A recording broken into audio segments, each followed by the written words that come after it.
When you have toxic addiction and your shelves are overflowing. Hold tight. When you don't know what new is coming, but you fear you might miss out. Just sit right back, just relax and watch and listen. The Toy Duo Team brings you what you need. The toy news you didn't know you needed. Action figures, TV news, all the pop culture you can handle. I love it when a plan comes together. What? On your shelf.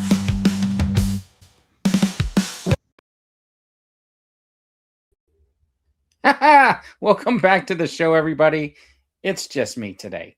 So we didn't have a show last week, and it was because I had to. My grandson had his birthday. He turned 6, so it was pretty exciting.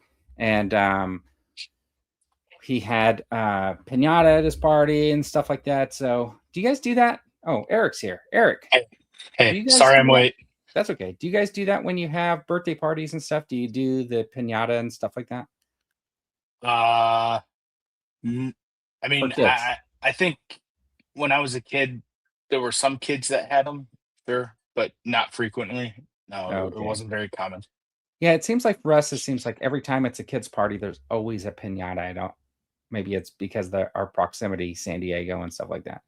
Southern California, probably. But that is one of the most dangerous things because, like, there's a kid, honestly, just swinging a stick, like full born, like trying to tear up this like pinata, and there are kids just biting at the bit to like run in there and grab candy, and they don't even care if that stick is swinging. Yeah, it's crazy. Anyways, was Manchester playing today? They played at 6:30 Central today. Yeah, they beat City 2-0. Oh, okay, that's cool. Should have been many more. They blanked them. All right. Jonathan's here. Dave's here. I'm sure there's some other people in there that just aren't chatting. Maybe they're driving or putting up Christmas lights or something like that. I did want to bring this up. Does this excite you to find out that Lucasfilm is replacing Kathleen Kennedy with Dave Filoni and Lin Brennan? Yeah, as the new Star Wars bosses. And the reason why they said it takes 2 executives, because one person's the creative officer and one person is the budget person. Well, they made it clear to call Filoni president and chief creative officer, while Lin Brennan is only co-president. But yeah, it seems to be like a James Gunn, Peter Safran situation at Lucasfilm, like how they're running DC. Do you think that, like, if they had just put Filoni in charge, he wouldn't have looked at spreadsheets and budgets and just... Well, that's not his forte. So whatever sets the company up for the most success, right? Uh-huh. You don't want to force a square peg in a round hole. Now, were you excited for this? Yes and no. Mainly yes, because I like what Dave Filoni's done. By all accounts, Lin Brennan is really bright and ran ILM real well. But I think I'm just generally discouraged by Disney as a whole. I guess I don't have something to quote, but I just recently watched some debrief that Star Wars Explained did on this situation, and Kathy Kennedy on her way out was basically giving her account of all of the failed or shelved projects, right? And it basically amounted to, yeah, there's like a lot of great work. When I came into the role after the acquisition, Bob Iger told me to be bold, and we're trying to be bold essentially, but Disney isn't letting it happen, right? So the suits at Disney are the ones that are kind of stalling out progress and innovation at Lucasfilm, it seems. See, because I had a little bit of a different take on what she was saying, because I feel like she shelved a lot of projects. That made so without a doubt, I'm sure. So I didn't read the article myself, but without a doubt, she must have given notes on certain scripts and treatments that just said, "Yeah, this needs more work. Go back to the drawing board." Right. But even projects like The Hunt for Ben Solo, for example, great project, but it like Disney killed it, not Lucasfilm. Right. Yeah, I So I like I'm gonna go you're reread because entitled. I feel like it was the other way around. Well, by all accounts, from what I've heard with that specific project, it was everyone at Lucasfilm was gung ho about it. But Bob Iger killed it. Okay. Do you think it was a cost thing because maybe by the time he was No, looking at it, no, I think um, it was. I think he was just uh, feeling burned by how the sequel trilogy was received, well, and that's what I just said mean. and just it makes no like to him it makes no sense that Ben Solo could come back or whatever, even if the script was great and it made sense in Star Wars lore and whatnot. Um, yeah, Bob Iger shouldn't be the grand arbiter of what Star Wars should be. Yeah, I feel like that what the way I would have looked at it is he saw that after the Rise of Skywalker, that trilogy kind of took a little bit of a nosedive, especially with the way that they treated the original trilogy characters in a way, right? Especially like Luke. And I think like original fans were probably not happy with that. And they weren't sticking around for that trilogy in the theaters. So, And so there's really like you're going to put a bunch of money against another film based on the characters that couldn't carry a trilogy. well, One of the I characters. I'd argue that was the best one, but yeah, Yeah. in Adam Driver, but um,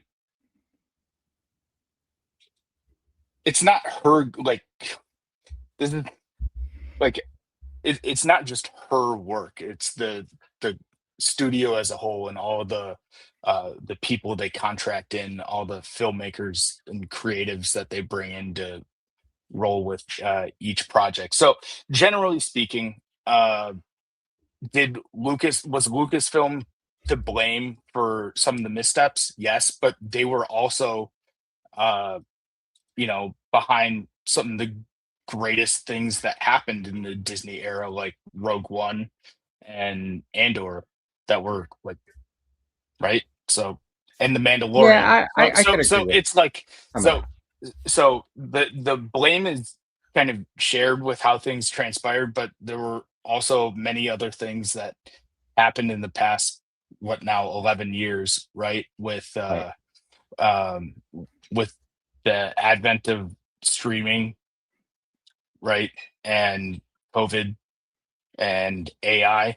So it's I, it I, just right now when like I watched those videos maybe a couple hours ago, I think from Star Wars Explained, and that guy's always positive or almost always positive about things, but even he was discouraged having heard all this, and so that it, just kind of yeah. So some of my takeaway was that with that sequel trilogy, I think the biggest problem with that is they did not have a plan for the trilogy, right? They like oh that they launched it, they thought they'd make it up as they went along. Luckily, it sounds like from that interview that she did, that's not what's happening with the next trilogy. He had like they had an idea, they worked it out. He went back, has some sort of like 70-page treatment for the next trilogy and mm, is now going to start working on like one of the screenplays. So at least there's the continuity of the story, regardless of who directs what film and stuff like that. So it won't just be like willy nilly, hey, let's just take what you did and then just, push it off into Never Never Land and see if you can make it back.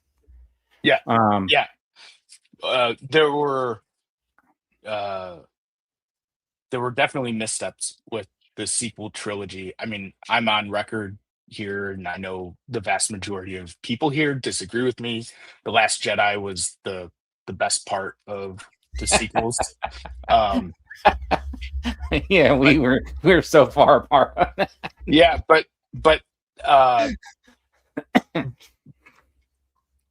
and I have my I reasons get for what you're that. saying. It's not worth rehashing that. But bottom line is, yes, we can agree that they didn't really know what they were doing with the sequels. But to be fair, George Lucas didn't really know what he was doing with the original trilogy either. Well, he It was, claims he but had that whole yeah, thing mapped out. but not with you've heard the story about how Luke and Leia became brother and sister, right? Yeah. I Yeah, mean, he claims, right? Like, oh, I had this thing. and Yeah. No, and no, and you and didn't. and how Luke was Darth Vader's son, right? Like those Right. were like discussions over the dinner table, and some friends made Yeah. some suggestion, like tongue in cheek, and said, "Oh, that's a great idea." So I So, know that like supposedly Filoni gets the job to do what the Clone Wars or whatever by going up and meeting. oh, looks like it's just me here. So I think we're gonna wait for Vern to come back. But in the meantime, yeah, I mean, Okay, so I oh, don't know there what you are. happened there. Yeah, sorry. So supposedly he goes up there. They're looking to do this like cartoon deal, right?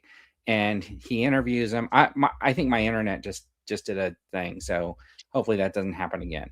Yeah. Um, and then they just kind of geek out together, and then I guess like that's how he ends up leading this like Star Wars. Now, I would be curious to know if some because he was a real proponent to push Ahsoka, I guess, into a live action show Sure. because that's his Well, his thing. yeah. I would think, like to me, right?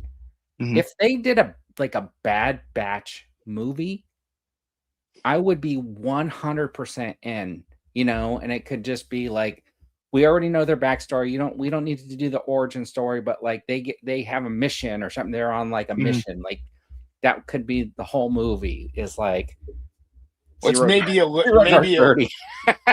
maybe a little late for that, knowing where things landed with the Sure, end but I of mean the like Bad no, I think Batch. you could But still there's build in something some I'm sure you secret could. mission between something, right?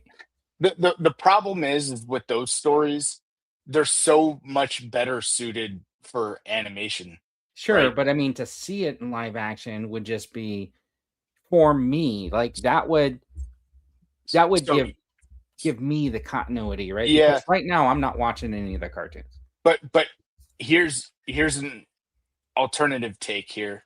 Uh and I do think that the animated content is underappreciated by the masses in general, right? Um, I I myself had to get over that hump. I was in college when the Clone Wars came out, and I wrote it off as little kiddie nonsense and didn't watch it until like a couple years out of When the college. animation got better, Well, the no, it drawing was style changed. no, it wasn't anything about the style. It was just more that I think I started watching it in 2012 or 2011 or something when Netflix had picked up uh the Clone Wars before Disney bought Lucasfilm, right? Uh so the Clone Wars were there, and I was a couple years out of college, and I just said, you know what, let me give it a shot. And I was pleasantly surprised and really excited to dive deeper into the prequels, because that was, I mean, my first exposure was the original trilogy. I watched the OT before the special editions, and then the special editions were my first theatrical experience for Star Wars. But the prequels were right around the corner, and I was still relatively young, going on starwars.com and trying to look at like behind the scenes like streams of what they're filming in Australia or whatever, and was really excited about that. So I I didn't necessarily grow up with the prequels, but I was, you know, relatively young, like middle school and high school when they came in. age when it came out. So I was really excited when uh, I did give Clone Wars a chance, and it really got to dive deeper into that era, which I thought was really cool in general. I loved the design of everything. Like on top of Ralph McQuarrie, Doug Chang is a god in like production design. I actually just got his book. I need to go through that, the the big kind of concept art book that's for sale. But I would say, sorry, taking things back around. I think one thing that could help maybe people like you in your position and people like me in the past would be giving animation a bigger shot at success and doing a theatrical run of like do a Star Wars animated film, right? Put that out in theaters, like it, whether it's like Bad Batch or like I know they got the Maul Shadow Lord thing coming out, but if they had a tentpole kind of film that was gonna bring people in the seats, but it was animated, I think it would open a lot of people's eyes into Maybe, accepting the different medium. but I wouldn't go see it. Eh, That is like the problem. Like, so going back to like that the original the prequel trilogy, right? Like, yeah, I wasn't upset because of Jar Jar Binks or any of that stuff. Like when I saw it, that's not what um didn't take anything away from me. I really, when I saw the movies, I was like, I liked them. I went and saw all of them. I went on opening day for the second yeah, and yeah, third yeah. one, right? The thing that does not hold for me is all of the CGI, Mm, right? So there's a scene where Anakin goes out to like destroy the sand people or whatever because his mom thing, and he's on the yeah, yeah, speeder bike. That was com- practical. You know what I mean? That was probably, to me, that's the one scene that I remember feeling like that was probably filmed the same way they did Return of the Jedi for the most part. And it seemed very like real to me. mm, And that scene to me took me back to how I felt when I watched the original Star Wars.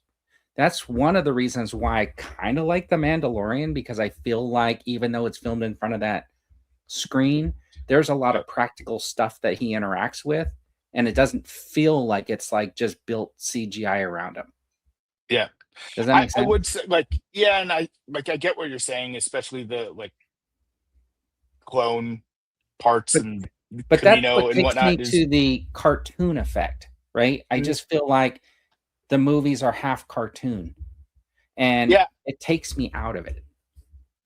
yeah, sure. Look, you're entitled to feel that way. I personally don't, mainly because uh while some, especially with the prequels, there was more CGI because that was just the like the era we were in, and George Lucas and ILM were trailblazing, like and innovating Sure. constantly with, right, like that's their business. They were using Star Wars as a platform to basically be contracted for like every major film from then on, right? Yeah, they were they Uh, were so they that were so that developing the future of filmmaking. and they still are with uh stagecraft or the volume, whatever you want to call it. And even if it gets used and maybe it's not used appropriately, just the fact that they're thinking, trying to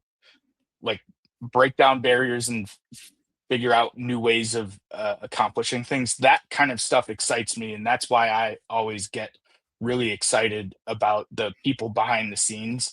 Like I remember reading like Star Wars Insider as a kid, and I was always super jazzed up reading about people like Dennis Muren and Phil Tippett and Joe Johnston and the like, right? That stuff really got me excited, and that's why like that. If anyone hasn't watched that Light and Magic series on Disney Plus, highly recommend it. it's really really cool story about ILM. Um, but yeah, I still think that, you know, with the right story, animation is a great platform, and it doesn't have to be like the first season of Clone Wars with Kid Ahsoka, or the first season of Rebels with annoying Ezra, or whatever. Like it doesn't have to be like that. You could find a more mature story. Just look at what Visions is doing, especially with the Ronin. I've Um, only seen like 3 episodes of all of them. okay, I can't finish most of them. okay. It's tough. That's why I'm like, if they were to go live action, right, with some of these properties that were cartoons, they would get a whole new audience of people who aren't going to go see an animated film. As long as it's done right. Like Sure. I have not watched the original, like Avatar: The Last Airbender, that was like where Oh, I Dave haven't seen Filoni that came either. from. But the first movie that they did for that was like a giant flop. The Netflix series is much much better. Uh uh but um but But that but I going from almost say animation to that live action doesn't always work, right? that Like, that's to me that's a completely different like transition when you're talking about like One Piece or the Last Airbender, right? Because you're not taking something that started out as a live action that you turned into an animation and then brought it back to live action like Star Wars, right? You're taking something that was inherently anime and then making it live action. And I don't know how many of those things actually, besides, how many of those things actually did well yeah, I when don't know. you take like say Japanese anime or something like that and then try to make it like live action. I'm yeah. Yeah. We may Because not win. I may not be able to win you over and convince you, yeah, Vern, but yeah. I have the full faith in the world that if, for instance, like the one project that I think that would be amazing in animation for Star Wars, whether it's a series or a film, would be one of the most critical pieces. Uh, I think that's missing uh, from Star Wars. And granted, they might be treading on some of this with the comics, but it's about Luke's Jedi Academy and the rise and fall of Ben Solo and the genesis of the First Order. Some of that's touched on various books and whatnot. Wait, they But made a live action Flintstones? yeah, in like '93, Oh, is it any John good? Goodman, Rick Moranis. Who else is in it? Uh, um, Rosie O'Donnell, I think. I can't remember who Oh, played. that's a Uh, star-studded cast. I'm yeah, surprised I've never seen it.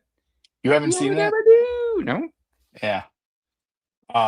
But Okay, so but for example, I think if they did something that people viewed as like critical to the story of like especially the Skywalker saga, which would be like the story of Luke's Jedi Academy and the rise and fall of like Ben Solo.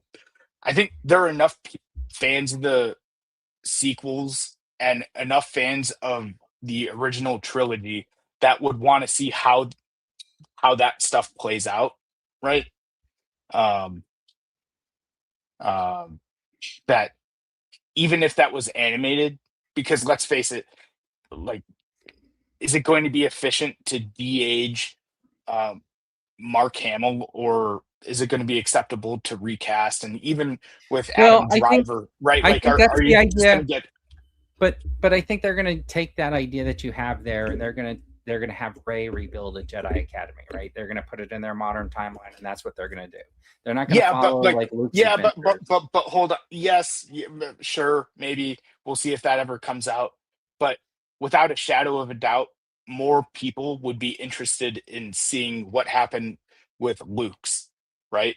Obviously, it started from nothing and then it came like crashing Well, and I would burning like it. to know how he ends up having a vision that his nephew's gonna like destroy him, and how that conflict evolved other than that quick scene that we got. It would have been really nice to get a little more of that fleshed out, right? Well, that was also supposed to be like, you know, he said, she said intentionally in The Last Jedi, but Yeah. yeah. So to get off, we're never going Yeah, to agree, sorry. you and me. But I am looking forward to this Starfighter, by the way. Yeah. Um, Sean Levy's. Yeah. Mostly because I feel like it's going to just take place in the Star Wars universe and not necessarily take place around Skywalkers or Jedis or anything like that. So We'll I'm see. hoping it's like Top Gun and Star Wars, right? Because I think it's, I may be wrong, but I thought it was billed as taking place 5 years post the Rise of Skywalker. Yeah. So All right. So we'll see. In any case, like back on just wrapping this stuff on Kathy Kennedy, things could have been better, sure, without a shadow of a doubt. Things probably could have been worse, but I think it's just more just discouraging and disheartening to hear her essentially say, "Yeah, like just accepting the fact that Disney as a business is, and the suits that control that are going to throttle whatever the studio wants to do." okay, so the comments are talking about this like Indiana Jones cartoon that's like Yes, floating around. There's an yes, animation clip, and Chris is saying like doing something like Indiana Jones. That 100%. clip's amazing. So you The got like the Indiana. follow up on that. It did look really good. I do have a slide for that because in that exit interview, Kathleen Kennedy confirms that no one is interested in exploring any new Indiana Jones movies. And furthermore, she talks about any projects related to Indiana Jones, and she stands by the Dial of Destiny. I like Dial of Destiny. I think was hoping to go back in time before the Kingdom of the Crystal Skull. Yeah. Like Well, I'm not sure if happened.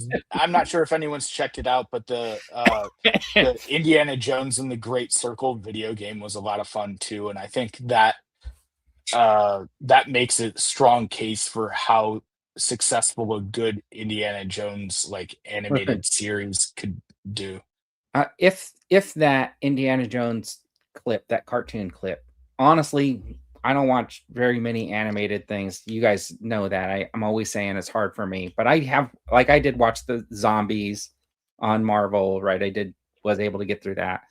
That Indiana Jones clip that they have does look fantastic. There was wait, you might have to show me some of this after, because I don't even know. Okay, there's a clip on Twitter going around or whatever, and people are talking about it. And it's like an Indiana Jones animated cartoon. It looks really good.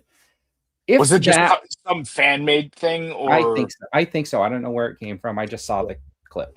Sure. If that cartoon was out there and on somewhere, that would be the time for Hasbro to revisit the Indiana Jones action figures. And I'm not even saying the 6-inch figures, but those littler ones that came with like the motorcycle and the horse. You know what I'm talking about? The Tiny Adventure series or whatever.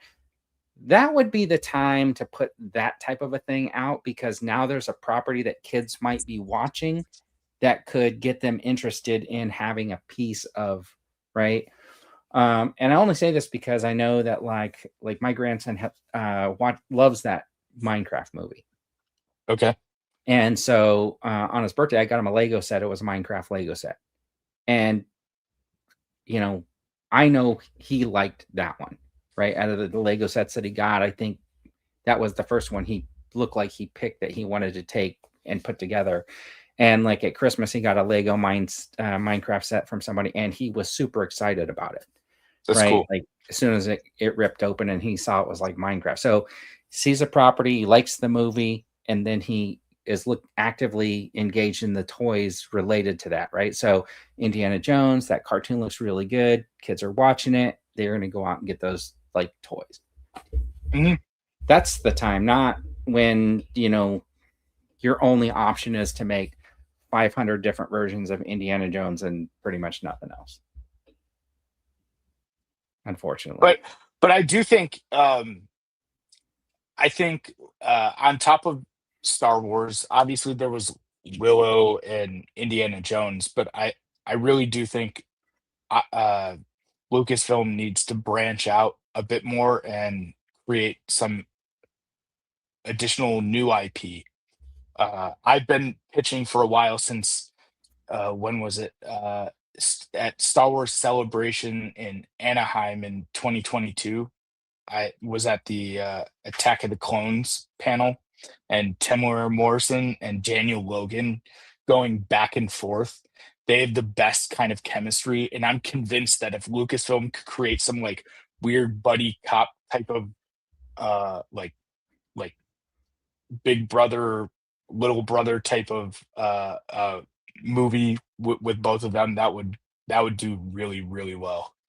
But yeah, generally Lucasfilm needs to branch out, I think, beyond what they've already done. Yeah. I was hoping that, when they showed Cobb Vanth in the Book of Boba Fett, I was hoping that we might get a Cobb Vanth spinoff, of him marshaling around for some reason. I don't know why I felt like that would have been like a really cool yarn to tell or something like that, but I don't something more like a Western version of Justified. That's what I was hoping for. Could also turn into the Andy Griffith Show real fast. Can you imagine that? That would be hilarious. All right. We're at a point of the show where if you have something you want to show off, Eric, we can go through that. Did you get anything new that you're interested in showing everybody today? Yeah, I just dropped 14 grand. What? Yeah, but I can't really show you. I had to get 2 new furnaces this week. So that was a real bummer. Had a guy come out for maintenance and was like, your heat exchangers on both are cracked and you're leaking carbon monoxide, and that's no good. You can't have these on or your family's going to die. So wow. Well, at least you got them checked out and got them all fixed up. So similar story, because it doesn't get very cold here where I live. So typically we use the AC in the summer, and there might be like a handful of days we'll turn the heater on, right? Okay. But most of the time we get away with just wearing like a hoodie in the house or sure.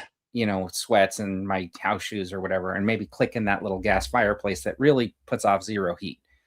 But a couple of weeks ago, temperatures were dropping. We had like some rain and stuff like that, so it was making the temperatures drop. And my heater wasn't working for some reason. My Nest was saying no power to my Nest. So I actually had to have the heating guy come out, somebody come out and look at it. And it turned out that when they installed the thing, they just put the wires in the little connectors, but they didn't screw down any of the little screws to hold the wiring. Yeah. And so the guy just had to tidy up all the wiring and stuff like that, and everything was working fine. So it cost me like $100, nothing like yours. But lo and behold, while he was up there in my attic, he said, "You got a lot of lint up here." Ruh-roh. You're at risk of a fire. Yeah, so apparently the people who built my house never connected the pipe from where the dryer goes into the attic to the pipe where the dryer goes out of the house, goes out of the roof. So there was never a pipe between the two. So basically, for as long as I've been in this house, I've just been pumping my dryer lint into the attic. Well, I mean, hopefully you're like using the filter and cleaning that too. Yeah, I mean, they're catching it, but I mean, like years of it, No. once in a while, you got to go into that tube and like get all the junk out. And there was like about a half-inch layer of lint like on everything in my attic. So not fun. Yeah, but I did get a few things. Okay. A few pre-orders came in. So I never picked up the original, but I got the Oh, that's nice. Marvel Legends Iron Man, the Mark III Okay. from the That's 2008 film. that's So the new release, right? The yes, one, yeah. yeah, the blue box one. Yeah. Yeah, A-list or whatever they call it is essentially like Legends Archive. I would like to Um, know if that articulation on that was updated at all, or if they just packed it up and put it in a new box. yeah, I don't know. What I do know is like the arc reactor is more like white instead of blue, Okay. unfortunately. Um, but I'm a bit disappointed with the articulation in general because I really wanted to do the landing pose where he has like his that and I is that this figure It or is should that be. because So I could not get it in like a realistic pose to do that. let's see. Is this the same? I was putzing around with that a while ago. Yeah, I got the head. So if you ever got that Witcher figure, the original one, he came with a little head. sure. So I just Okay. poked a hole in the bottom, stuck it on the Iron Man figure because that's what I do. Trying to get his arm down. This guy's got. Well, my lighting's not as good as yours. Yeah. I just couldn't I couldn't get it to look like realistic for that pose. So I just figured I'd do like some bland standing pose when I put them in my shelf. And Well, then well, you got to go remember ahead. it's a little easier on this because I'm not using the Iron Man head, so I'm Yeah. able to get that forward look without. Um, Yeah. Well, for me it was like the couldn't like crunch properly to I don't know. I'm not going to try and articulate that on here. That'd be like I think you'd start losing viewers real fast if I was going to try and post something live. But um uh but I also got the Ventress Bounty Hunter oh, hold on, one. let me make So big screen. Oh, that's nice, I haven't posed it real well yet. But one thing I was not expecting with it was that I thought it was a head swap. I thought it was a head swap. It's like a mask, and Oh, that is it fantastic. and Does the visor come up? Oh, that is nice. so Oh, it's a bit that's super it's nice, a bit dude. it's a bit finicky. But I think that's kind of cool. So sometimes it like pops out of the little socket there. But You want to know what that helmet with a little modification could look like that Robotech motorcycle dude. the who?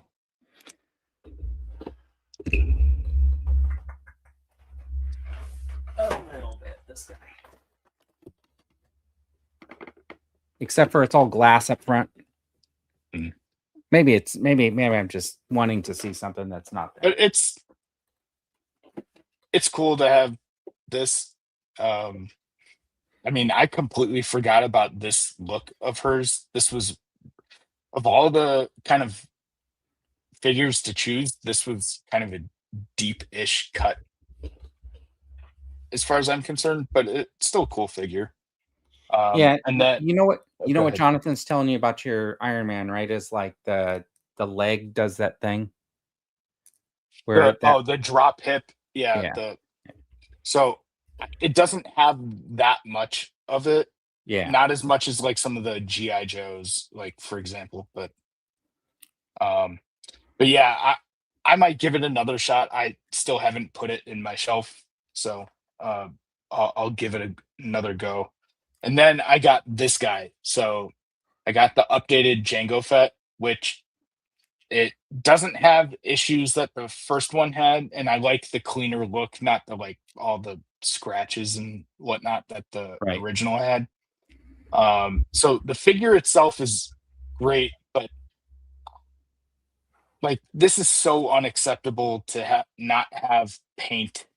Like so you have the like uh all the paint on the chest armor and including the back, but like the helmet isn't painted, that's just the gray plastic. The okay, the gauntlets are are painted, but like everything. No, I guess the stuff on the feet are painted, but the shin pads, the knee pads, uh, uh, the thigh pads, and the cod piece I'm trying to are find my Django just for comparison, but I can't find them. are standard gray plastic, and also the jetpack is just gray. This part doesn't bother me quite as much, but like they gotta stop sacrificing on deco for characters like this. It's just inconsistent. This is so Yeah. stupid. This is so stupid. Like, generally speaking, I'm very forgiving to Hasbro on a lot of things, but this is so stupid. I'm Yeah, that's so unfortunate. so like, from far away looks great. If it's within like a few feet of you and you're not like cross-eyed or like out of focus, as long as you're like kind of focusing on the figure, it just looks like crap Okay. with the lack of paint. So I'm really disappointed, but the head sculpt, like, I mean, that looks like Django in Attack of the Clones. So Yeah, the head sculpt looks really good. everything about the figure except like the lack of paint where everything should be consistent is that like that's just unforgivable. It's like, why bother doing it if you're just gonna half-ass it like Yeah. that? You know, wanted to pull up my original Django to compare with you, but I realized that the only original Django I still have is in its box, like put away, because the two that I had open, I had modified at some point to make my custom Book of Boba Fett. Oh, okay. And then realize it, like, wait a minute, I think I ruined those. But all right.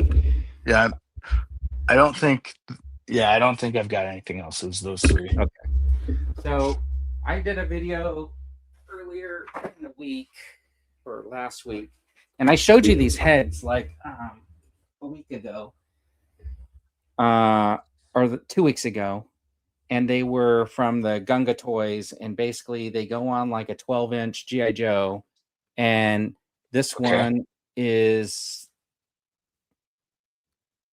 got that little robotic face, and then of course it looks like John Saxon, right? Are those And magnets or something? Or yeah, there's like magnets to hold the face on. So theoretically, this would be like the Maskatron from the vintage $6 million man, but in a 12-inch action figure. And then you can see that there was a Colonel figure, which was Steve Austin's. And in the video I did, my review, I did not show how I was going to put them on, but I got these little gaskets that I just got around there. And then the head, I'm going to have to trim that gasket a little bit down because it does go on and it seats really well. And then that head's not basically going to come off.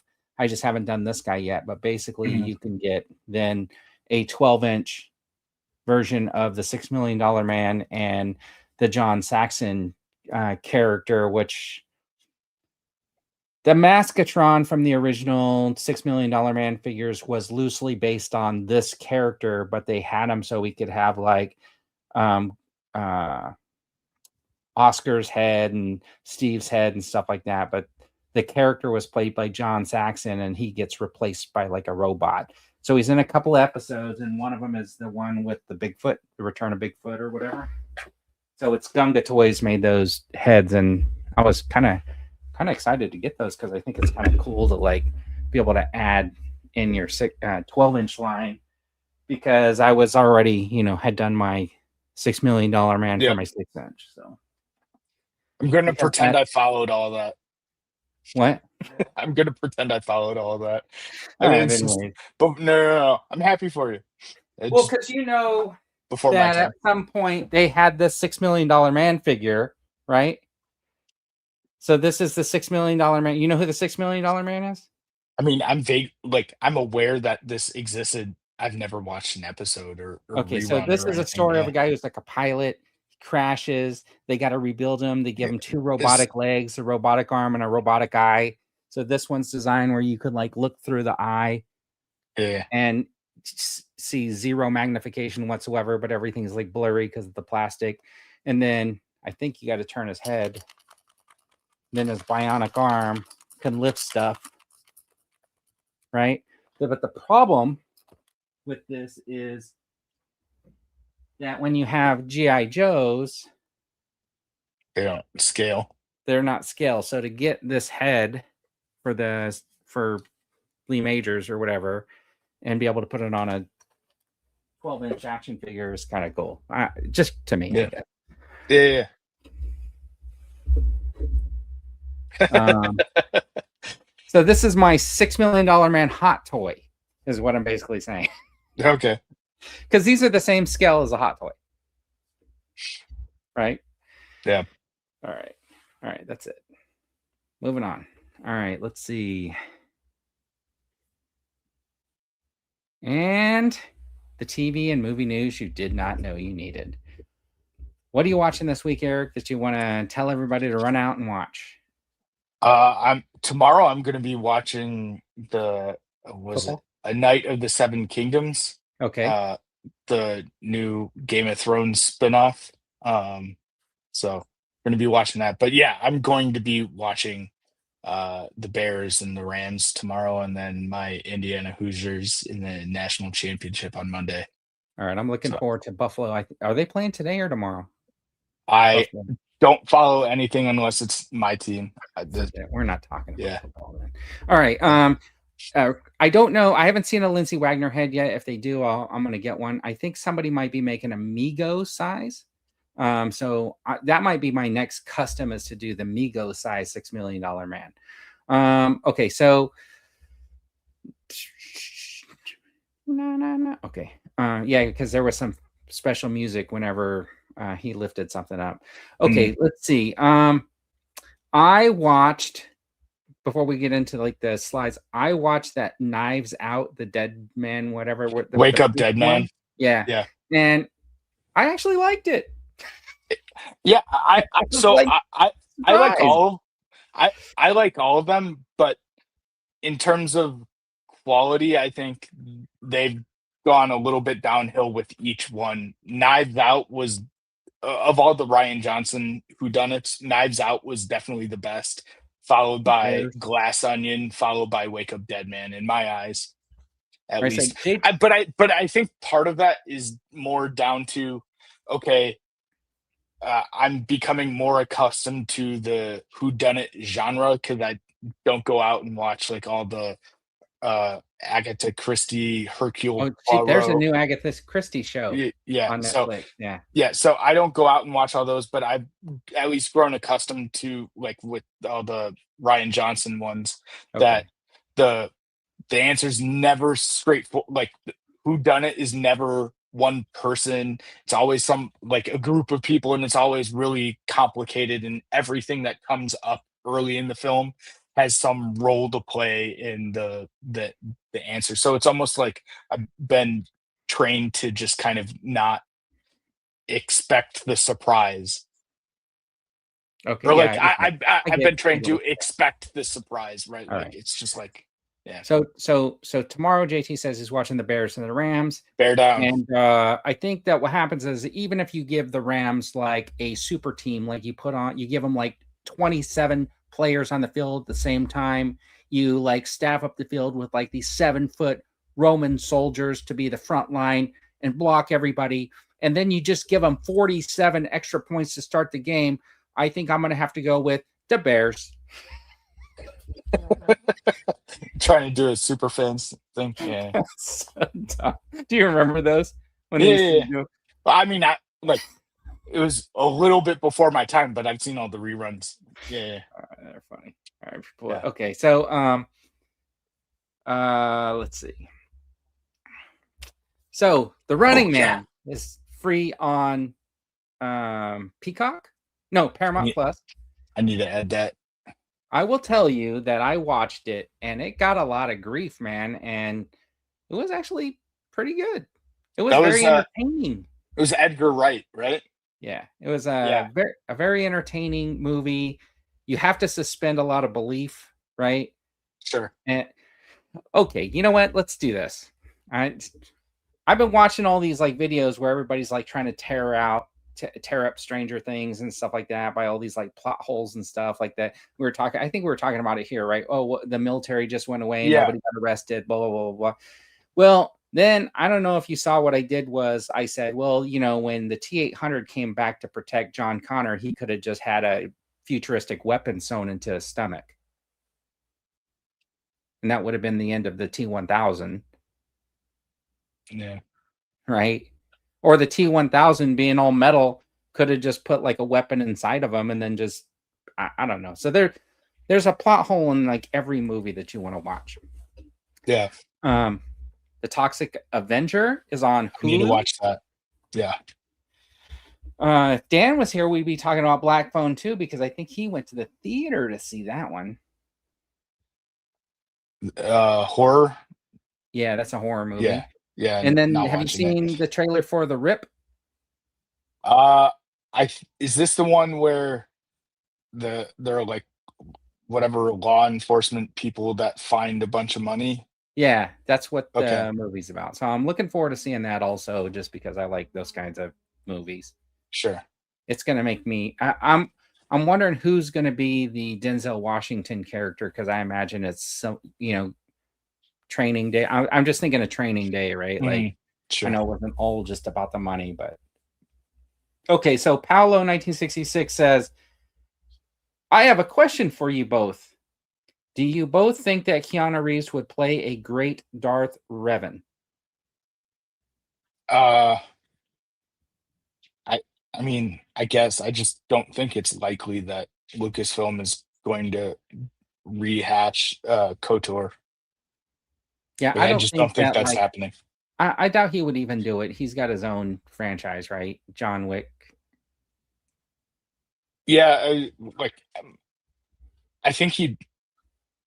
I have no reason to believe he wouldn't be down to do something in the Star Wars universe, but and like Keanu Reeves is great. I don't I think the popular fan casting of him as Revan is just unlikely, just because of the nature of that property being EU. All right. I'm probably gonna just watch the Toxic Avenger when I've watched everything else, when the seasons all come to an end. I do want to watch The Rip. I watched The Running Man, so I don't need to see that again. And I'm probably not going to be watching Black Phone too, till after I watch Black Phone 1. Yeah, I'm trying to see if there's anything else I added to my list. All right, and then there's your show coming up Yeah. tomorrow, The Night of the Seven Kingdoms. It's throwing off a little Knight's Tale vibe for me in the trailer. So we'll see how that goes. And then Jonathan saying, what's The Rip? It's a police show about some guys who find a bunch of money at a stash house or something like that.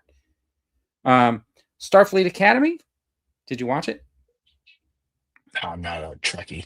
Oh, okay. So Starfleet Academy started, and I was 100% expecting like 90210 or something like that at Starfleet Academy.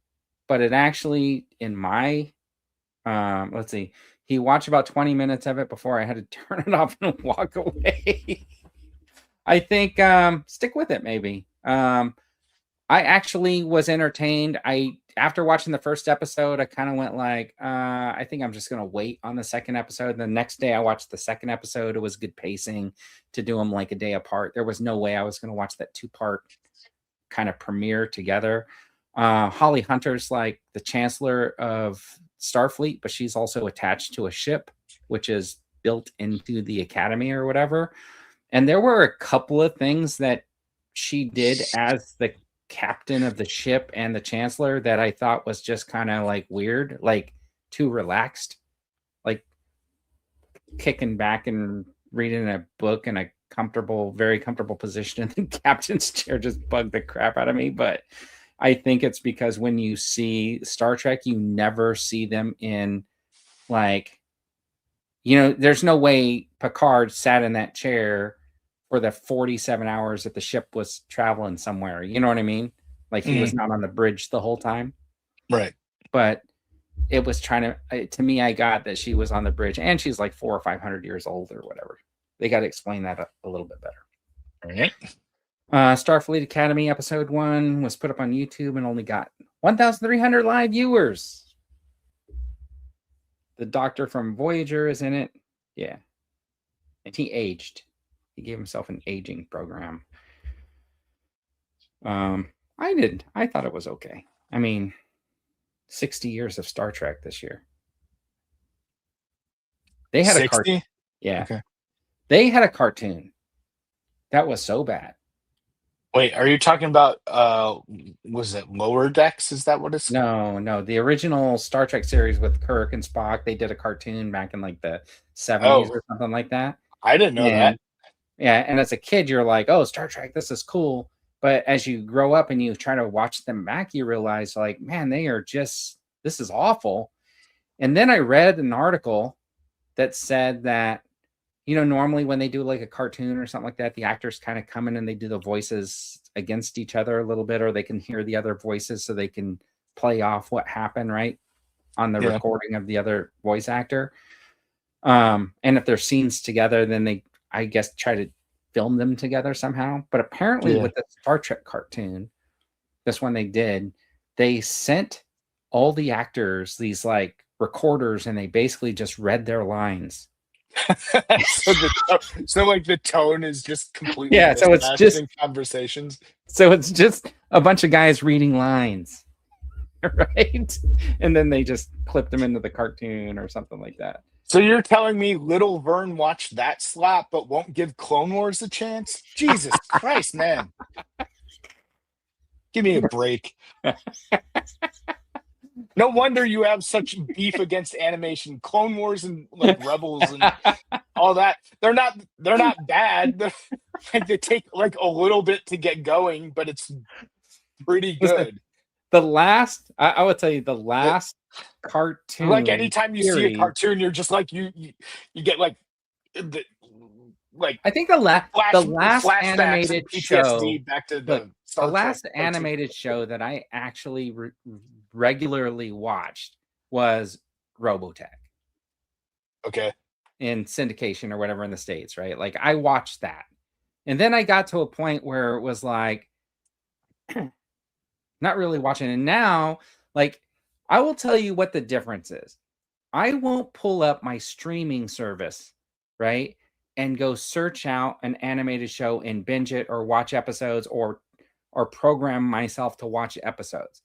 But if they were still showing at 4:00 in the afternoon when I get, like, say, home from work, instead of putting on the news or PBS or whatever it is that I put on, I would probably put on like, the X-Men show if it was like Monday through Friday at like 4:30 to 5. Does that make sense? And then I would watch it because it's like on TV, but I'm not actively going to search for them on my streaming device. Well, there's something else, a live action, something else I'd rather watch. So you're the type of person that Disney and all the other like streamers went out and said like, oh, it's not enough like regular TV, so they put on like TV channels on streaming where they just like push whatever content. That way you just don't have to think about it. Okay, I was wondering who would like watch those types of programs on streaming platforms, but I guess that's you. I know you lost me because I'm not going. You don't know what I mean? I'm not watching like live shows on streaming. No, I know, but like you're essentially saying if you were passively like if you had the TV on and you can't control what's playing on that station, right? If it was on, you'd watch it. Well, but, here's you're not going to actively seek out something on a streaming platform where you have to deliberately choose. I want to watch this one thing, right? Because when I go to my streaming things, I'm deliberately choosing to go watch something that's gonna like contain my time for a few hours or something like that, right? Whereas like if when I come home from work, a lot of times I'm kind of doing something, I'll put the TV on in the background and I'll just put it on a channel. And typically I'm watching like FYE or whatever it is, and it's like Storage Wars playing in the background or something like that. And then I start watching, and then the next thing you know, like I watch a whole episode. If there was still that afternoon kind of cartoon block, I would put that on. Does that make sense? No, I get it. But like on streaming, they have channels like that. Like Okay, you but could I don't choose. watch any streaming channels. Like No, I get it. yeah, No, I get it. I was I don't, because the Samsung I was TV has taking like the piss, just to be clear. I'm sorry. I was taking the piss, just to be clear. I was poking fun at you. It's fine. I mean, like, so I probably get a lot more of that if it was available, right? Like, so basically, we need to go to San Diego, find Vern, strap him to a chair, and open his eyes like Clockwork Orange style, and force like watch the Clone Wars and Rebels. I tried watching some of it, but the problem is it's like it's not on at a regular time. I'm not tuning in to see it. Right. When one episode's over, I start thinking about, I think there's something better that I could be watching. So at this point, I'm half tempted to just like do one of these streams where we just watch, like we do a viewing party, watch and watch some Clone Wars and Rebels, and do like Mystery Science 3000. I would do something like a Mystery Science Theater 3000 type of a deal where if we could critique it, but I can't sit there and then not talk about it. Yeah. If you're forcing me to watch something that I wouldn't normally watch. Yeah. So if anybody wants to see something like that, I'm sure I might have a lot to say about it. Anyways, here is the hot or not. Put in your super chats to force Vern to watch Clone Wars. This is the hot or not section. Toys revealed that you didn't know you needed. By the end of this section, you are going to be broke. All right, so this would have been on like last the 4-pack week's thing, right? But yeah, we didn't do a show last weekend, so we'll talk about the Star Wars stream. I got to tell you that when that Star Wars stream was over, I was kind of happy with everything that they revealed for the most part. I don't think there were duds from. I don't think so either. I don't think it was like, except for the retro collection, I was kind of like, okay, well, there's a figure that I absolutely don't want or need. Yeah, I can't be bothered with the retro collection, but for me, that's a waste. But I get the. So I liked this figure for the vintage collection. I think it's fantastic. If we can get one in the Black Series, I would love it. Yeah, they did say this was like a model. I can tell that he doesn't hold the little pistol very well, but they did say that it's like a mock-up, so not necessarily like the final product. And it looks like a lot of those parts are fairly generic and reusable. Right. Oh my gosh, thanks, Chris. I really appreciate it. Look at that. I need to watch the Clone Wars in the proper order. So I got to start with the most basic 3-year-old kids cartoon version of the Clone Wars. Come on. What do you mean by proper? Are you just saying start like make? Well, if I put on the first episode, the animation looks like it was done for like a preschooler. Whatever. But I'm not going to respond to that. But no, what I mean is like I know the movie like doesn't like the timeline of the Clone Wars series and the animated film kind of takes place first, and or I'd have to go back and look at it, but they chopped up like the first season with the feature film that they started things off with. So okay. It's not super straightforward, but you can figure it out. Yeah. Okay, I'll figure it out. All right. Vintage collections, does it make you collect all? Are you going to buy this 4-pack? Hell yeah. I got the Cantina. Okay. Oh yeah, you need them then. Yeah. I'm surprised because what I really like about this figure and the idea that it's a 3.75-inch figure is that that cloak looks like it fits him. And it just shocks me because if this was a Black Series figure, I don't think they can make it look like it fits. Yeah, but uh, who knows how this will end up turning out when it's in hand. The soft goods may be like really flat and whatnot, but yeah. What's this This guy's is name very again? fun to see this figure, by the way, to see this in a figure like this. Labria or Yeah, yeah, Labria. Yeah, I was when I was a kid and looked up the names of these, like I forgot the R and I'd say like labia. right. Oh, that's right. Okay. And then Jesse Plemons. Yeah, Chalman. Yeah. So like, and I know not everyone's happy about this, and this is maybe a not where I necessarily would have gone with the next set of Cantina patrons, but cool, cool Star Wars uh character, right? The owner of the Cantina. Uh-huh. So yeah, I'm gonna get it. I don't think these are carded though. I think it's just like one of those like 4 packs that. Yeah, they're not going to be carded. That's a downside to right, like because But people I'm gonna want open carded these. figures. I'm gonna open these anyway. So I think the idea is that they then will later release these as carded figures yeah, and give you I'm another opportunity to buy them, which is perfect because then you don't have to buy 2 of the 4 packs. You could just wait for the figures to be carded. yeah, yeah. So I do like this figure. I really wish they would do something like this in Black Series. Looking at this figure made me want to take apart one of my Chewbacca figures and take apart who's the big dude in the Bad Batch? Wrecker. Wrecker, and do like a kind of a part swap with like the 4 Mm. arms be the Chewie, but he's Oh, wearing like the stormtrooper armor and maybe like I wa- I his wonder how feet that would look. don't have boots or whatever, I something like that. I'd be more inclined to say like if you're gonna pick a Wookiee, I might recommend using the Black Chrysanthemum Oh, that might work too. one But I have a couple because of his those. head's a little bigger.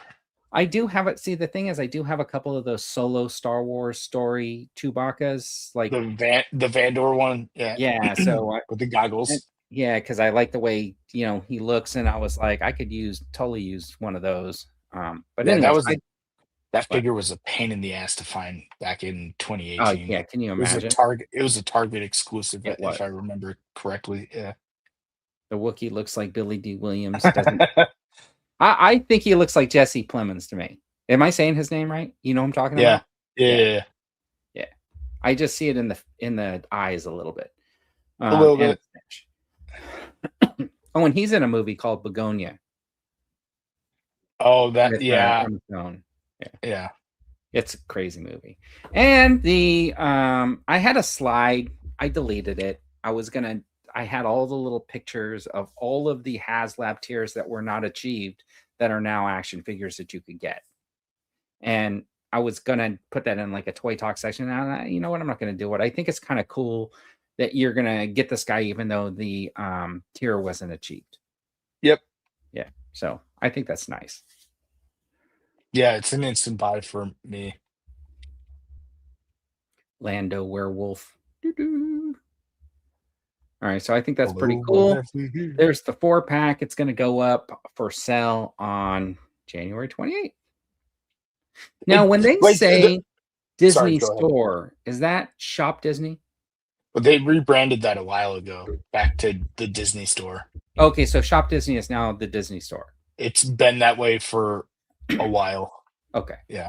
Okay, so But- that's what they meant then. But the one like I like all the figures and I will for sure get this pack. I think it's just a little bit peculiar that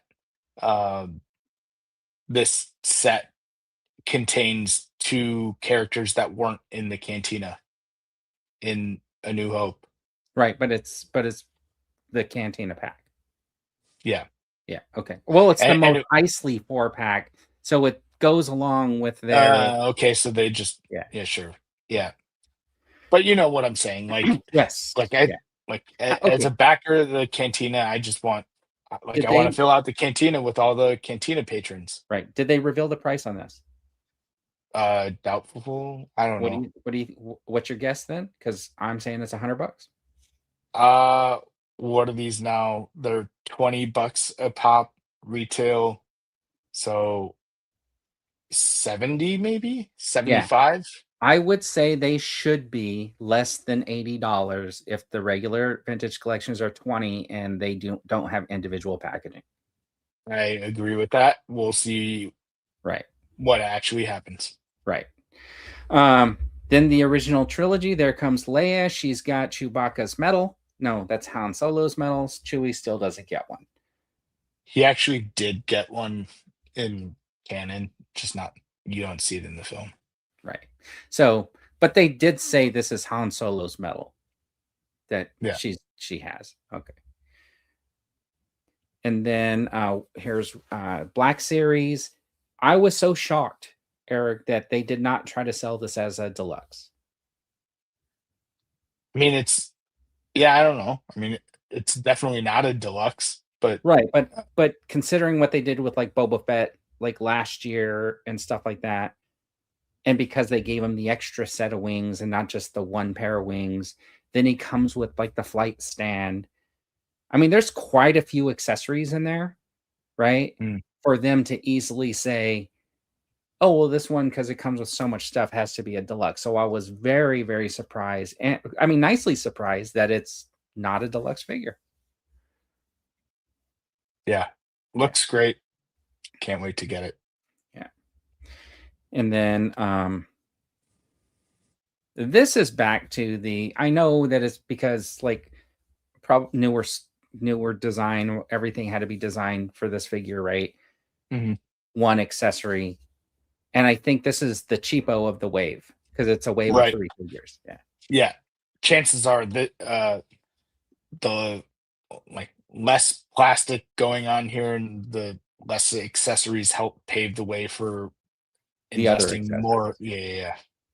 All right. And here is the last one is the Phoenician Guard or Geonosian whatever. Yeah. warrior. Yeah. And he's got 2 extra sets of wings, his like his rifle or whatever, and a flight stand too. So I think this is plentiful to consider that this could be on the verge of saying, oh, this might be a deluxe too. And the reason why I say this is because the extra set of wings, right? Like it's one thing this the figure has to have wings, but they put extra wings in there. Mhm. You know what I mean? Like you didn't even Yeah. get that Like with Janet Van Dyne, I right? think so. I think that's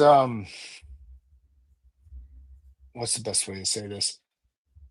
I think I don't think they needed to add the extras in here, but I think they're counting on people like Black Series collectors who plan on army building these to just use the different sets of wings, like some in flight stand, some with one set of wings, some with the other, right? Some standings and so on and so forth. So Right. I think it adds like a bit of variance in there. So if people wanted an army build, they could do different looks. So Yeah, this the reason these 2 figures, this one and Watto to me are like the ones that like I said to me and I was like, wow, I mean, like they really did a lot with these figures. I mean, that the 3 different articulation points in the leg or the 4 different articulation points in the leg or whatever.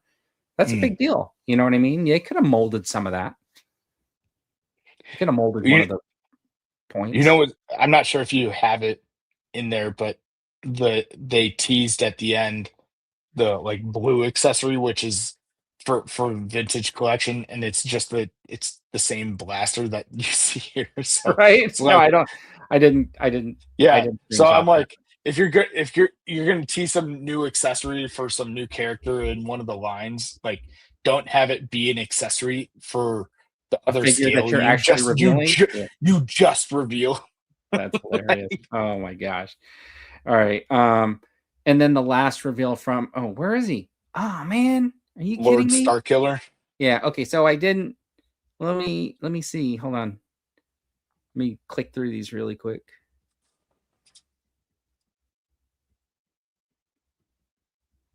darn it. No, I don't have the Star Killer.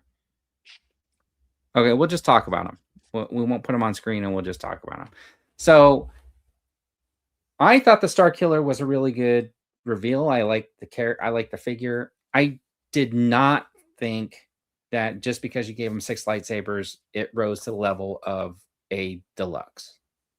And didn't they make a big deal? So I didn't catch the stream live. I like did a speed run through it, just to play catch up later that day when I was on the train coming home. But when I I vaguely remember they made a big deal about adding deco to each of the hilts, and that they weren't just cast in the plain plastic, which has been a recent trend for Hasbro in the Black Series. So they made a big deal of just saying, "Yeah, we added some paint to the lightsaber hilts." Yeah, that he actually went through there it is. He actually went through each of the saber blades and verified that they had deco on them, is what he said. Oh, let me just verify. And he goes like, yeah, there's 1, there's 2. And he went through. So each lightsaber is unique and looks a little bit different. But I'm not, but the 2 extra hands and the 6 lightsabers are not what makes this a deluxe. Yeah, I agree. I haven't played. Oh, sorry. That's okay. I haven't played the Force Unleashed or the Force Unleashed 2 since they came out when I was in college. So I don't remember all the details of Star Killer having all the different blades and whatnot. I think that was probably overkill for this pack, and they they probably threw those in there to jack up the price. I'm not one to say play clearance chicken, but I have to imagine that this will go on discount. Yeah. The pluses on this are the wired lower cape. Obviously, I think that things are going to be attached like they are the new articulation point for the arm, so you'll get some good articulation. It may be a little bit bigger figure. I didn't really see it next to like a regular 6-inch figure, so I couldn't tell you if it was bigger or not, but it does look good. If it's got like the new articulation, because they said it's all new from the ground up. I was trying to look at pictures and say, well, aren't those Darth Vader's thighs, right? Because of the same type of outfit or whatever. But yeah, I did not see this as being a deluxe. Yeah. But it was still a good reveal. Yeah, I'm gonna pick it up, and at some point I'm gonna need to replay the Force Unleashed and the Force Unleashed 2. Chris said he's super excited for that 4-pack and is definitely going to pick it up at Ross next Christmas. The 4-pack has the vintage collection. It has the potential for that. Yeah, I'm checking out the parts. But it will be, they'll have plenty of stock in the Disney parks. Yeah. Yeah. Oh, that's true, because it's going to the Disney store. It'll be at the parks. Yeah. Yeah. So they're really going to produce that. All right. This is from Icon Heroes. So they finally revealed their 2 new figures that are coming up, and they are saying that it's a throwback to the 80s, basically. So you can see the color combos on these 2 action figures. They come with all those extra hands and the alternate heads. And what do you think about those, Eric? Ube and matcha themed. Is that what the names are of Battle Cat and Panther? No, like Ube is like that like pretentious purple potato, and matcha, the green tea. Oh, the drink. I think these are actually themed after the Motu Battle Cat. No, I know. I'm just sorry, I'm just joking. So I was watching because I saw the post on Instagram, and there's quite a lot of people who were like, yeah, these are awesome. They're going to pick these up. So I think they look pretty good. Yeah. Very interesting, different take on them. They come with lots of accessories. They are $40. Ooh. Yeah. I mean, the colors are cool. I think gonna need to do some like really bright colored ones. I know this is trying to draw on like Motu, but Right. if you're trying to get in on like 80s and early 90s kind of themes, like more like definitely make those colors pop a bit more. I will tell you, I have the Icon Heroes, these Zujitsus. They have really Yeah, great balance points for like articulating and handstands and standing and whatnot. stuff like that. Yeah, they're just really quality figures. All right, moving on. Did you see that Ramen Toys is doing this bad to the bone, like articulated dinosaur that's 2.5 feet long and has got an early bird price of $199? What's this inspired by? I I don't know. It's a dinosaur skeleton that's got articulation. It's got these interchangeable pieces on the rib cage where you can actually like attach figures at the waist. Like it's got these little hooks. So those Oh, come off and a different kind of thing pegs on. So I don't know if it's like supposed to be like a carrier or like mm, some sort of a toy that you can play with the stuff, but then you can put all your figures and attach them to them and then maybe carry. I don't know the concept behind it. Um, a carrying case. Yeah, it was actually. Oh, okay. So Lighter Masters of the Universe toys. It was actually a carrying case. So that's what it is. But got they're it. really telling you. So on the website, they're really promoting the articulation of the thing. You know, like that you can use it with your figures. And I was like, well, for $44, you could buy this thing that's 35.5 inches. So 2.5 feet, and it's got a movable jaw, and it's $44. Sound like a dragon? I don't know. It's a Halloween decoration, and and I just went to Amazon to go look because I remember seeing all these like skeletal figures that you could pick up at like Ross around Halloween and stuff, and I was like, oh, that looks really cool. I think I'm gonna get one of those, and I can like kind of half bury it in my yard and have like the characters walking past it or something like that. But the idea that this other one has like this interchangeable parts to make it like a carrier, and I didn't know what it was Mm. based on, but I mean, Yeah, I think I the two hundred remember dollars seeing is some. hard, dude. That's a hard no Yeah, for me. Yeah, not for me. I'm not Motu guy, but yeah. yeah. Well, I think it's you can use any figures with it, but But I think I do know what the reference is now. I yeah, think I've seen that. okay. And then they're also partnering with what is it? URU Toys, and they're going to be producing their Night Wolf. And this is a 1/18th scale. So this is for like a 4-inch figure. So All right. they're still doing vehicles, but they're going to do this vehicle.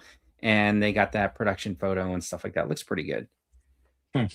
All right. And then finally, from Ramen Toys, he posted some pictures of the mock up for this figure. If it doesn't seem familiar to you, Eric, there was a show in the 80s called V for Visitors. It was a show about a bunch of aliens that came down and they were going to harvest people to eat them. And they were super scientific, and a small ragtag group of humans had to fight a rebellion. And this is the character played by Jane Balder, who was basically the science officer and kind of like the head person on V. And she comes with the little mouse that she eats. And he Is that said, why she needs to like unhinge her jaw? yeah, there's a Like in scene. that.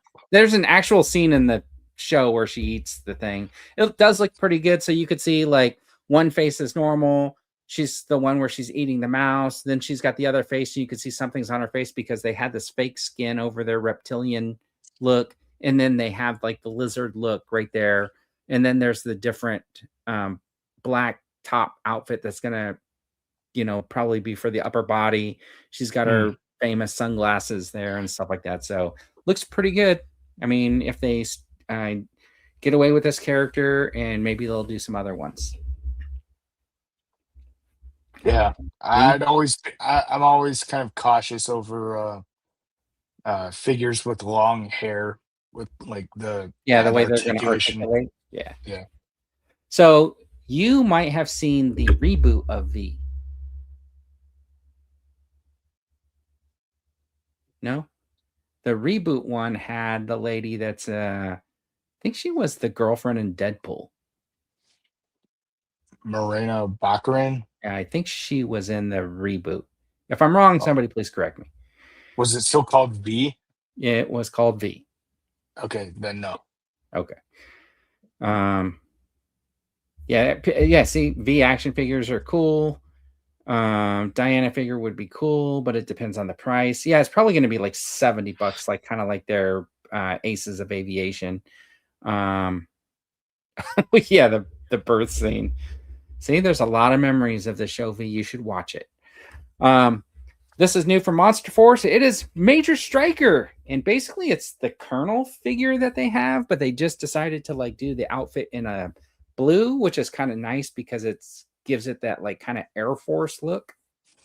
And then they give him the beret, of course, because I think that it's with the beret, it kind of leans into an Action Force figure, if I'm not mistaken, because I think a lot of these Monster Force have a little bit of Action Force influence behind them.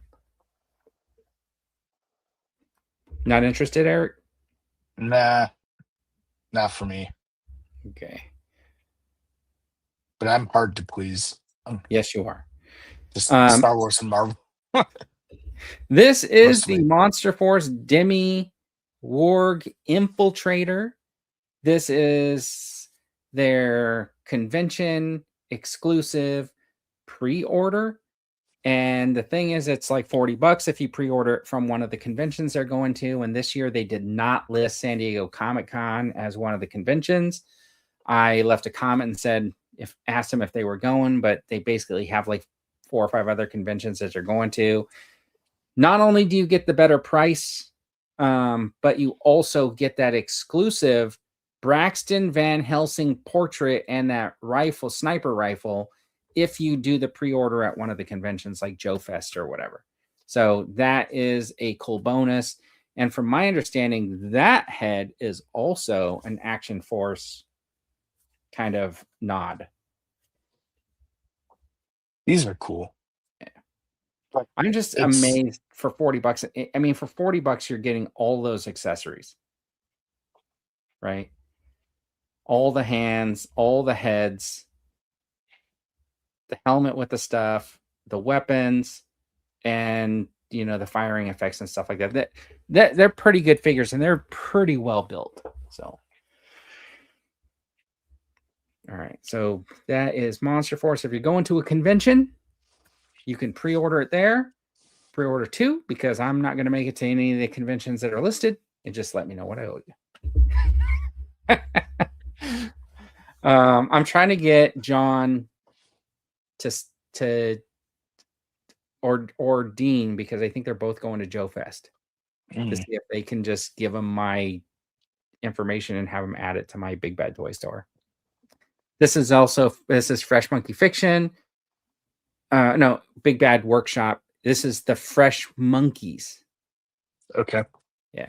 I kind of like it, because of the monkey dude.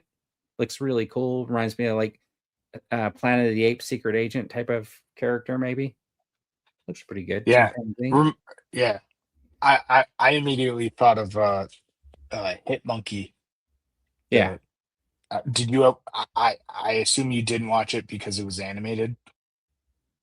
Hit Monkey, no, but they had Hit Monkey in a pack with a Deadpool. Yeah. Fresh Monkey needs to chill out with all the different lines. Way too long to get out. Monster Force, yeah, they're behind. Vampire Soldier guy, he's better than any action figure I own. Hit Monkey, yeah. All right, so that is that. And then they also had the Zolocon exclusive. This is $39.99. This is that clear plastic again. I'm skeptical. Oh, that's what it is. I couldn't tell what effect that was. Yeah, it's like a blackish Yeah. clear. Yeah. And the thing is, I got that red one that was a Joe Fest from a couple years ago, and it doesn't hold together very well at the waist. I think it's the plastics type isn't congenial to that, but he looks super cool. And it comes with the extra heads and stuff like that. So it would be cool. I'm usually like after the convention, they'll put them up at Big Bad Toy Store. So there is an opportunity to pick it up. These ones. So if I get that chance, I might grab this one just because it looks cool. Yeah. And then Page Punchers. I know you want those, Eric. Nope. How about you know what I was gonna say? How about Wayne's World? But it's Beavis and Butthead. Yeah. These are Mondo. Yeah, these look cool. This was a show my parents just wouldn't let me watch when I was a kid. Uh-huh. So So here's an interesting thing about Beavis and Butthead. You're saying your parents wouldn't let you watch the show that was on MTV. yes. I had to go to a theater to watch something called Spike and Mike Sick and Twisted Animation Festival to watch Beavis and Butthead. So they used to do this like Sick and Twisted like festival. So you would go to the theater and watch all these like little short animated pieces or whatever that were just strung together for like 2 hours. And Beavis and Butthead was one of the players in this thing. So yeah, I do like animation. I will go to a theater, or at least I did in my youth. Maybe that's what ruined me. But yeah, so a lot of those like this one that you saw on MTV, that's how they kind of got their start doing these like cool things. Beavis. That's a Mondo. It'll probably be expensive. Pretty much guaranteed.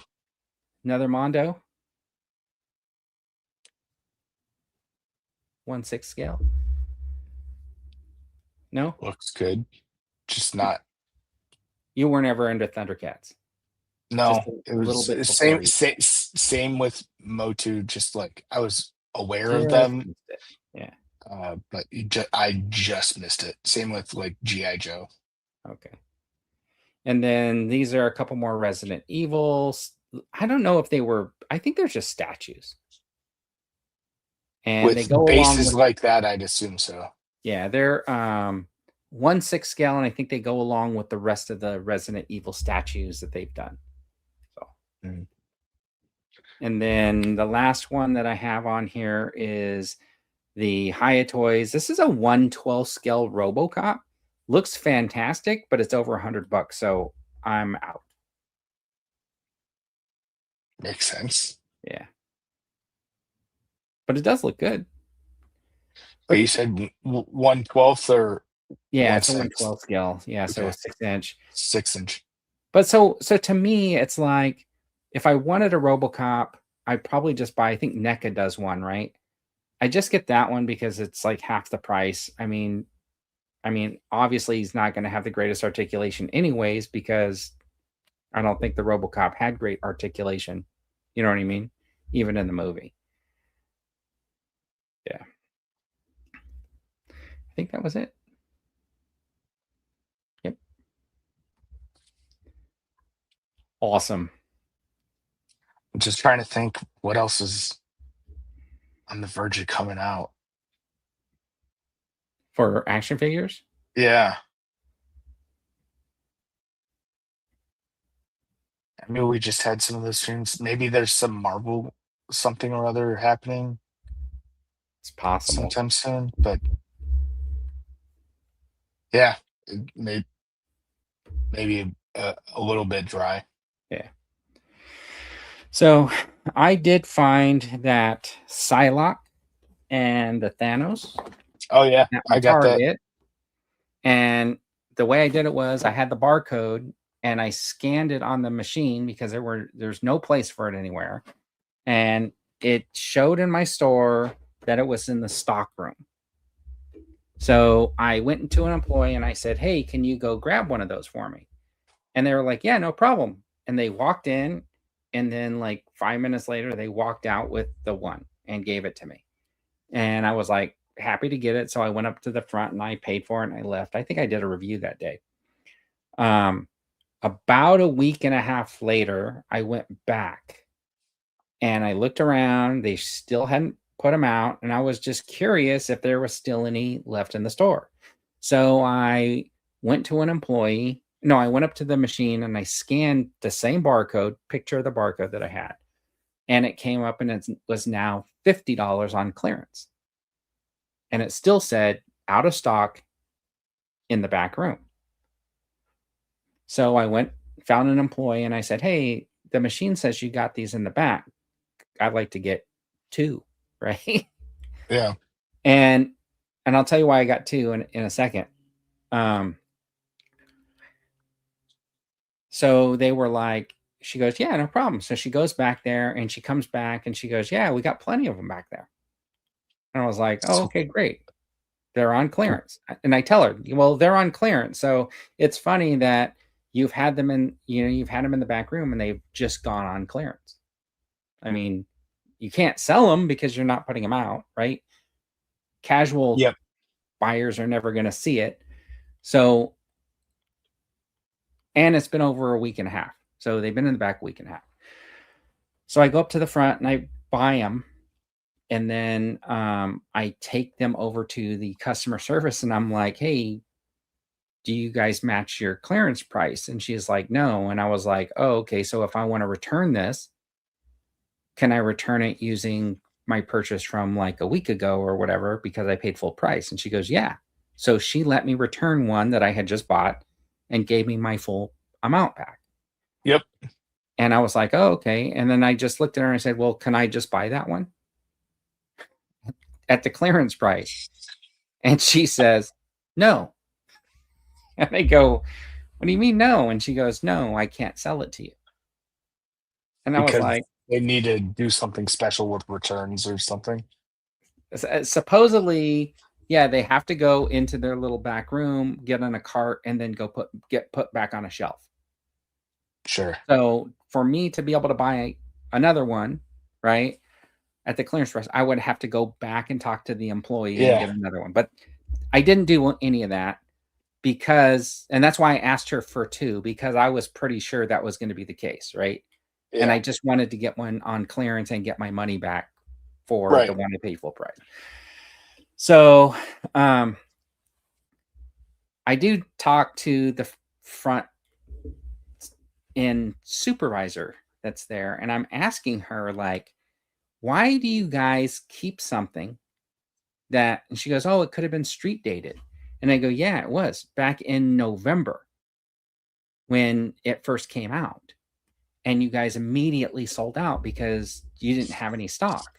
And now that you got the restock of it, it's been sitting in your back room for over a week and has gone from full price to clearance. And she's like, oh, yeah, we're going to have to look into that. And I was like, well, you should, because now the items are on clearance. And I just have a feeling they're going to move from clearance to Ross. Well, that's because, I mean, like, employees at big box stores don't care about what's what. They're just moving stuff to shelves, right? Right. It's all the same. They're not like toy collectors or anything. So it's just another product. Well, so I agree that, like, there's nothing on the planogram for it, but the lady could look at the item. She scanned it with her little thing, and she could see there was a shelf spot for that. It was supposed to be in a certain aisle. So there was, even though there was no tag on the shelf, because I looked, I was looking to see, like, where is this thing supposed to go? But there was no spot. So they just probably hadn't, like, redone their section. But it's just really bizarre that, like, because that's a hit or miss too, because I could go to Target and talk to an employee who will refuse to go back there and get it and says, well, if it's not on the floor, we can't sell it to you. You should clip this up and send it to Dan from Hasbro. He doesn't see anything that I sent him, dude. I'm probably muted or blocked. No, I'm just saying for like feedback, because that hurts them if Target, Yeah. if their retail partners are being that lax with Well, so putting product out. this is the best part though, Eric. So you know that that figure set is like $60, 59.99, right? That's the price it should be. 59.99. Whatever, sure, whatever it was. Okay, so I can show you like my receipts anyways, but No, I believe you. okay, so the first time I bought it for 59.99, now it's clearance in that store is $50. So I'm Mhm. sure if I went there today and they still have it, it's probably like 40 now. If it was available on the app, which it is not, it would be $67.99. Different inventory So if between they raised the Target.com. price on Target's website, even Yeah. though they don't have them in stock. It's the craziest thing to me, like that they do that stuff. And then it's clearance in store. Some Yeah. stores. Doesn't make sense. But anyways. All right. You got anything else you want to talk about? No, just not thinking about, well, I still so I'm a bit behind on some things. So in the past couple weeks, I've all of the NECA turtles that I've accumulated over the past couple years, I finally unboxed Okay. and put in their proper place in my one display shelf. But I still haven't done my Ecto 1 and Ecto 1A. So I still need to do that, but I had to rip out a whole bunch of stuff from my storage room and this auxiliary storage room so that the HVAC guys could install my new one of my new Right. furnaces, the one that is pretty much directly behind me. So my basement's a bit of a mess right now, and that's why I'm late. I was trying to put some stuff back. Yeah. So Okay. Chris wants me to do a custom. When you were talking about something, I was gonna like mention one other thing, and I now it just like it went away. me, Darn it. No, I was gonna bring something up again. I think that was action figure related or something, but I feel it just went away. It's like the weirdest thing. Like I'm thinking about it, and then no, just happens to me all the time. yeah. It's it's me getting old, I think, is the problem. But Happens to me, and I don't. Yeah, all right. Anyways, that is the show, everybody. Thanks for tuning in. We really appreciate it, and have a fantastic week. And we'll see you guys next time when we get more reveals to show. Roll the music. who's yours? Sorry. You have addiction and your shelves are overflowing. Hold tight. When you don't know what new is coming, but you fear you might miss out. Just sit right back, just relax and watch you listen. The Toy Duo Team brings you what you need. The toy news you didn't know you needed. Action figures, TV news, all the pop culture you can handle. I love it when a plan comes together.